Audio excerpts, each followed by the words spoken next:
तो परीक्षा पहली घटना होगी कि इंट्रेंस के परीक्षा के पहले ही सीट फुल हो गया है ना। कितने का घोटाला समझ में आ रहा है लॉ करते कॉलेज हैं में कि आप। एक बार भी आप नहीं देखा होगा कि किसी अखबार में एडवर्टीजमेंट आया हो कि लॉ कॉलेज में एडमिशन के लिए कर लीजिए कि साल में 1 करोड़ से ऊपर रुपया कॉलेज को हमने भी 21 साल की उम्र में लॉ कॉलेज की स्थापना की। ये सब चीज़ स्पष्ट प्रमाणित करता है कि गवर्निंग बॉडी के बिना सहयोग के ये बात नहीं हो सकती। नमस्कार, आप देख रहे हैं बीडी न्यूज़ बिहार और मैं हूं पंकज भट्ट। आज हम आए हुए हैं अनिल बाबू के पास, जिनके विषय में कोई परिचय कराने की आवश्यकता नहीं है। अब मैं आपको शॉर्ट में एक लाइन में कह देता हूं कि लगभग 2 दर्जन से अधिक शैक्षणिक संस्थानों को खड़ा करने वाले परिवार से संबंधित हैं। बेगूसराय का, चाहे वो आयुर्वेदिक कॉलेज की बात कर लीजिए, ज्ञान भारती हाई स्कूल की बात कर लीजिए, लॉ कॉलेज जिसमें जाति के नाम पर एडमिशन करने की बात जो सामने आई है, वो कॉलेज भी उन तमाम चीज़ों के संस्थापक, महिला कॉलेज बेगूसराय के संस्थापक, मैंने कहा कि 1.5 दर्जन से ज़्यादा शिक्षण संस्थाएं के लिए अपना ज़मीन डोनेट करने वाले व्यक्ति हैं। ऐसे महान विभूति हैं, और जिन महान विभूति के लिए आज तक बेगूसराय से कोई भी ऐसा प्रयास नहीं किया गया जिससे कि जिन लोगों के द्वारा बेगूसराय के को एक पहचान दी गई, उन्हें कोई सम्मान देश स्तर पर भी मिले। लेकिन वो बात बाद में करेंगे। लेकिन सबसे पहले हम ये बात कर लेते हैं कि आखिर लॉ कॉलेज में जातिगत सवाल पर एडमिशन लेना, जातिगत पूछ करके जाति की चर्चा करके एडमिशन कराने जैसी बात सामने आ गई है। वहाँ के सेक्रेटरी विजय महाराज हैं, संस्थापक हैं हमारे साथ अनिल बाबू। बहुत स्वागत करता हूँ सर बीटी न्यूज़ में। और सर एक बात, बस एक ही बात हमारे पास है कि जिन चीज़ों को लेकर के बेगूसराय के उत्थान, सामाजिक उत्थान, शैक्षणिक उत्थान की दृष्टिकोण आपने अपनाया, आज वहाँ जाति की चर्चा करके लोग उसे कलंकित करना क्यों चाहते हैं? ऐसा क्यों हो रहा है? अभी जो गवर्निंग बॉडी है उसमें जो लोग हैं उसमें से किसी लोगों का कोई शैक्षणिक संस्थान या कोई सामाजिक कार्य का कोई रिकॉर्ड नहीं। एक साजिश के तहत राजनीतिक कारण से भी, चूंकि मैं कांग्रेस का लीडर रहा हूं, मेरा परिवार सब दिन से गांधी जी के ज़माने से कांग्रेसी परिवार रहा, और देश के आज़ादी के बाद से ही, या कहिए कि उसके पहले से, बेगूसराय में शिक्षा, चिकित्सा, यहाँ के इंफ्रास्ट्रक्चर के डेवलपमेंट में योगदान में मेरे परिवार का, मेरे पूर्वजों का बहुत योगदान रहा है। यहाँ तक कि आपको आश्चर्य होगा कि हमारी एपीएस ट्रस्ट जो हमारा था और हमारा पर्सनल जो ज़मीन सब था, उसमें जितना भी ज़मीन एक्वायर हुआ सड़क में, बांध में, भिन्न भिन्न कारणों से, आज तक हमने एक भी ज़मीन का मुआवजा नहीं लिया। ये भू अर्जन विभाग के रिकॉर्ड में देखा जा सकता है कि मेरे परिवार के नाम से एक भी भू अर्जन का पैसा हमने नहीं लिया कि सार्वजनिक काम में हमारी ज़मीन गई है, इसलिए हम इसका मुआवजा नहीं लेंगे। इस सोच समझदारी के परिवार में मेरा जन्म हुआ, तो हमने भी 21 साल की उम्र में लॉ कॉलेज की स्थापना की। भिन्न भिन्न कारणों से 86 में परिस्थिति कुछ राजनीतिक ऐसी बनी, हमारे परिवार के ऊपर ऐसा कहिए राजनीतिक अटैक हुआ, व्यक्तिगत आक्षेप लगा, तो हमको लगा कि उस समय अगर हम कॉलेज को सेक्रेटरी रहेंगे तो इस कॉलेज को भी लोग नुकसान पहुंचाएंगे, तो हमने कॉलेज से के सेक्रेटरी पद से रिजाइन कर दिया। और अभी जो उसमें कमेटी है, लगातार जो उसमें कमेटी बनती आ रही है, उसमें जो कॉलेज में कभी प्रिंसिपल थे, जो कभी कॉलेज में किरानी थे, ये लोग रिटायर होने के बाद उसके सेक्रेटरी बनते रहे। यहाँ के राजनेताओं को मिला के, किसी जनप्रतिनिधि को मिला के, एडमिनिस्ट्रेशन को मिला के जायज़ नाजायज़ ढंग से उस कॉलेज का दोहन करते रहे, और कॉलेज का डेवलपमेंट जो होना चाहिए था। आपको बता दें कि अभी 120 विद्यार्थी के एडमिशन का उसमें है सीट, तो 3 ईयर में 360 विद्यार्थी हुआ, जिससे लगभग 30-35 हज़ार रुपया वो लोग फ़ी वसूलते हैं और कुछ एक्स्ट्रा वसूलते हैं। तो अंदाज कर लीजिए कि साल में 1 करोड़ से ऊपर रुपया कॉलेज को आता है। दूसरा, अनुदान जो मिलता है सरकार से, वो भी पैसा लाखों में मिलता है हर साल। इन लोगों ने अभी तक ये नियम बनाया है कि ऊपरी आमदनी के लिए बेगूसराय जिला के विद्यार्थियों का एडमिशन कम हो, इसलिए 3 साल से अभी परीक्षा होती है एंट्रेंस की। एडमिशन जो होगा उसके लिए एक परीक्षा लिया जाता है जो कॉलेज द्वारा किया जाता है। उसमें ये लोग करते हैं कि एक बार भी आप नहीं देखा होगा कि किसी अखबार में एडवर्टीजमेंट आया हो कि लॉ कॉलेज में एडमिशन के लिए इंट्री की परीक्षा फलाने तारीख को होगी, उसके पहले इतना दिन में आपको फॉर्म भरना है। मतलब सूचना ये सूचना दबा दिया जाता है। और इनके एजेंट खास करके जो बेगूसराय के लोगों से, इन लोगों को पैसा वसूलने में कठिनाई होती है, नाजायज़ पैसा नहीं मिलता है, तो अपना भरी लोग प्रयास करते हैं कि ज़्यादा से ज़्यादा बेगूसराय जिला के बाहर के लोग का एडमिशन हो। और इसलिए ये लोग संगठित ढंग से, जो विजय महाराज कह रहे हैं कि गवर्निंग बॉडी को मालूम नहीं है, गवर्निंग बॉडी को खूब मालूम है कि अभी उनके पास कितना प्रोफेसर है, किन लोगों ने जो परीक्षा हुआ उसका कॉपी को लोग जांच करते थे। तो सबसे पहले तो अभी चाहिए सेक्रेटरी को, अगर वो अपने को कहते हैं कि हम बड़ा ईमानदार हैं, हमारे अध्यक्ष बहुत ईमानदार हैं, ऐसा उन्होंने कहा है, तो अगर ईमानदार हैं तो सबसे पहले ये 3 साल जो एग्ज़ाम हुआ है उसके सारे रिकॉर्ड को तुरंत जब्त किया जाना चाहिए। और तब आपको पता चल जाएगा कि किस लिए जाति की बात की गई। चूँकि यहाँ का जो ST/ST का विद्यार्थी होगा आरक्षण वाला, तो उससे तो उनको नाजायज़ पैसा मिलेगा नहीं, और बाहर के लोगों को लेंगे तो उससे नाजायज़ पैसा वो लेते हैं। तो परीक्षा पहली घटना होगी कि एंट्रेंस के परीक्षा के पहले ही सीट फुल हो गया। ये कहना ही स्पष्ट करता है कि ये निश्चित रूप से बहुत बड़ा घपला है, और इसके जांच का बहुत साधारण तरीका है। बेगूसराय के SGO गवर्निंग बॉडी के मेंबर हैं, और एडमिनिस्ट्रेटिव रिप्रेजेंटेटिव जो गवर्निंग बॉडी में होता है, ये उनका काम है कि उनको चाहिए तत्काल प्रिंसिपल को निलंबित करें, गवर्निंग बॉडी को, और वो 3 साल का जो रिकॉर्ड है एग्ज़ाम का और एडमिशन का, उसका जितना कागज़ है उसको जब्त करें और जांच करें। सारी सच्चाई पब्लिक के सामने ऑटोमेटिक आ जाएगा कि ये गड़बड़ी क्यों हो रही है। और लेकिन ये करेगा कौन? गवर्निंग बॉडी करेगा। नहीं तो गवर्निंग बॉडी में एडमिनिस्ट्रेटिव अफसर का एक पद होता है, 5 पद होता है।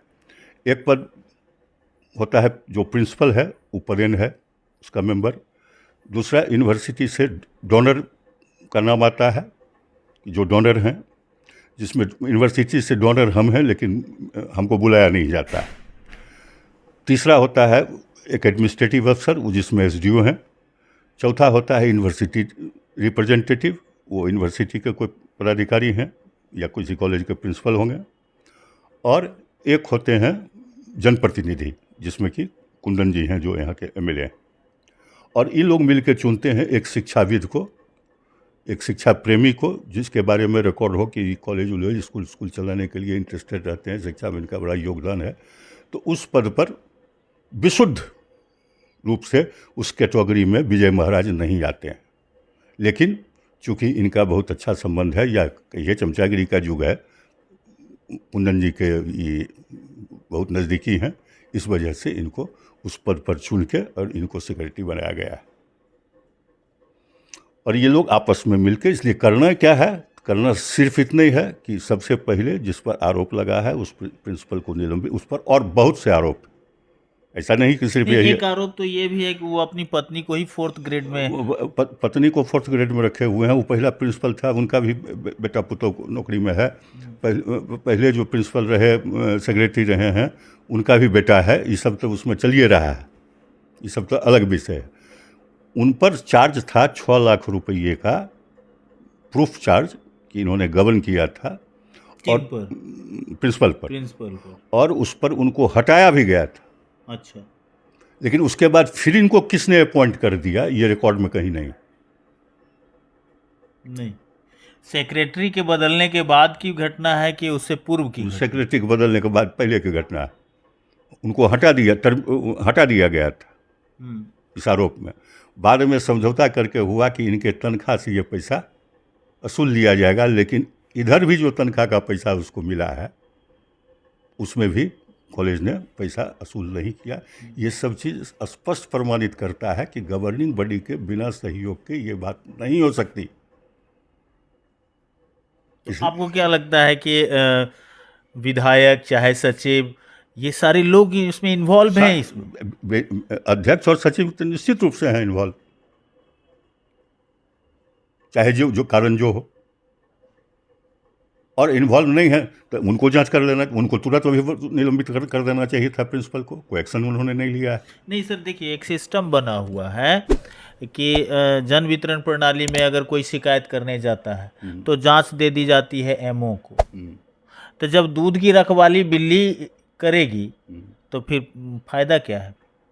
नहीं तो या तो गवर्निंग बड़ी जांच करेगी, नहीं तो यूनिवर्सिटी जांच करावेगा। लेकिन फर्जी काम करने वाले लोग जिन पर फर्जी बारे के कईयक आरोप हैं, यहां से लेके हाईकोर्ट तक आरोप है, चल रहा है मुकदमा भी चल रहा है, ऐसे लोगों को लॉ कॉलेज का सेक्रेटरी कैसे नियुक्त किया गया और शिक्षाविद कहा जा रहा है? अब इसके लिए तो हम यही कह सकते हैं कि जो हमने बहुत बड़ा पाप किया कि लॉ कॉलेज खोला और ऐसे लोगों का हाथ में चला गया। दोषी तो हम ही हैं जो हमने कॉलेज खोला। नहीं सर, दोषी आप क्यों होंगे? आप तो इस समाज के लिए बहुत कुछ किया है, इतना कुछ किया है कि सिर्फ एक एग्रीकल्चरल कॉलेज के लिए 2800 एकड़ भूमि दान कर दिया। इतना बड़ा भूमि दान करने वाला व्यक्ति सचिव ऐसा रख लेता है जो दूसरे की भूमि हड़पते फिरता हो। हमने नहीं रखा है सचिव ने, आपके संस्थान में तो आए। हमारे संस्थान से तो हमको ही बाहर कर दिया गया है।